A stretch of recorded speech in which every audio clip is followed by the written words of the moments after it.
Hello, everyone. Justin with Deep Dive Stocks here, and today we're going to do a quick video. I'm tasked with having this video, the duration under 5 minutes. That's the goal. But we're going to simply look at LDPM and LDPS, a high-level view, to look at what it does for us and how we can use it. Above me, all around me. I won't do that again. We see LDPM with LDPS. We got the daily ES futures as the chart, and I figured we could start there just to look at some overviews and high-level information about LDPM and LDPS. The first is adding them to your chart, which you can do once you have access here in your either personal or favorites. Add LDPM and then LDPS on the chart. Originally, you won't see LDPS, the candles colored with LDPS. And so for that, we just go to the symbol, the settings, and we unclick body, borders, and wick. And then that way, the only thing that colors the price candles is LDPS itself. Now, what is LDPM and LDPS and what do they do for us? First, so when you first put LDPM on your chart, you're gonna see a lot more lines than you see now. This is just a preference for me. I enjoy having 5, 6, and 7 on as kind of like my main view, and then I add the lower orders, the 4, the 3s, or if I need a higher order, sometimes you'll see 9 and 87 will be added, and then I'll add it there as needed. So, but I like to keep 5, 6, 7, 144, 377, and 610 is kind of like the standard view. And so with the standard view, what you get is just a series of resistances and supports to keep an eye out for. So we've put LDPM and LDPS on our chart. We've ensured that our candles are being colored only by LDPS. And so what do we do? Well, the interpretation is pretty straightforward. When the candles are green, then the outlook is up. And it's pretty much that straightforward. When the outlook is red, when the candles are red, then the outlook is down. And then that's it for LDPS. The additional step then though becomes that we can use this directional indication to actually we can use the directional indication in conjunction with LDPM to then get both a directional indication and a price target should we want one. So for instance, if we look here, we do have bearish liquidity saying that things are bearish, the outlook is down. We are approaching LDPM here, and this is back in June, April, May, June. And initially the outlook was that this crossover of the LDPM resistance would fail, but we can see that it didn't. In fact, liquidity switched to bullish right after the jump. And in this case, all we do now is say, okay, outlook is up. And so we look for the next support for LDPM, or in this case, the resistance for LDPM. And then that becomes the expectation for the next price target. So as long as everything remains bullish all the way up until the next LDPM, then that's what you expect. The next LDPM will be met, and if it remains bullish, it will cross until the next LDPM. And then now we've done another crossover with LDPM L7. Liquidity is still bullish. And now, because we're above those LDPMs will start acting like supports.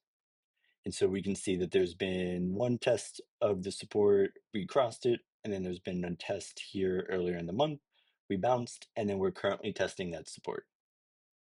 And so it really is just a matter of combining the price direction expectation, which is given to us by LDPM or LDPS, and then we can pair that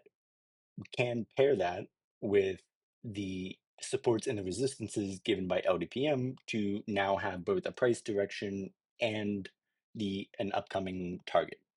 So for instance, if we look at the like a favorite, right? If let's look at the GME, we can see bullish. So back in the start of 2025, expectation is bullish. We have these nice supports below us with LDPM.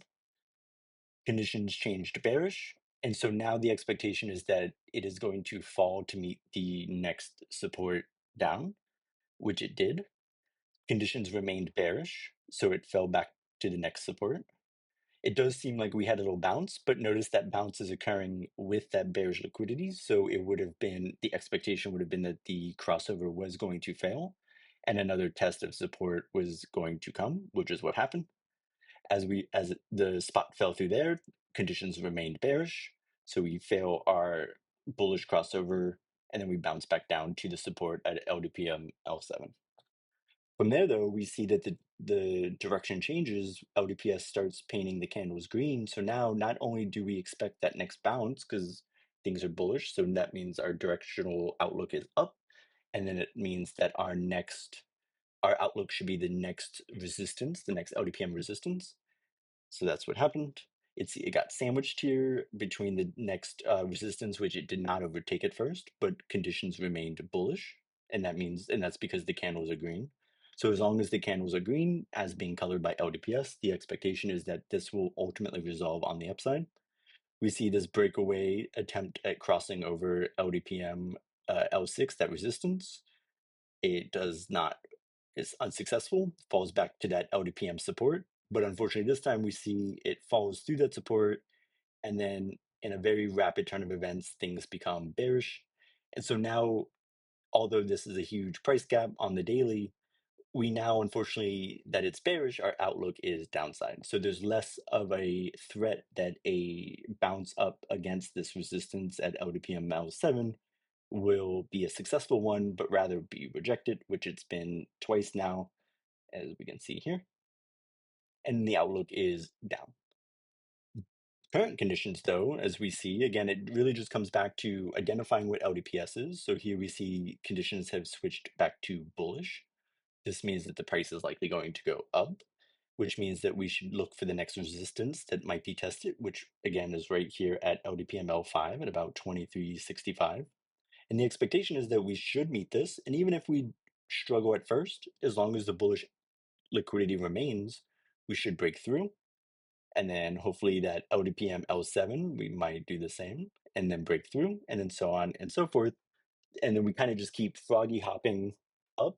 Or if liquidity changes from bullish to bearish, then we need to now start looking at those downside targets. And that's it. That is LDPM and LDPS in a nutshell. When we look at a chart for any given, equity or configuration time frame, it really just comes down to what is LDPS saying. So does it look like the outlook is still bullish? Things are moving in that direction. The spot should move up. Or are we starting to get this bearish liquidity come through, which means that our downside is what is actually expected? And then from there, we just simply look to see if there's a resistance anywhere. And if so, then we can expect that to be the next stop. And that is if the LDPS is bullish. And if LDPS is bearish, where we think the price action is going to go down, then we look for the next support. So if here on Bitcoin on the 15-minute, we see we had that bullish liquidity. We did test here, little mixed liquidity. We bounced back up with that bullish. And then we actually failed to take over a bullish crossover here with LDPM 5. You can see the price candle was kind of repeatedly tested against it, fail.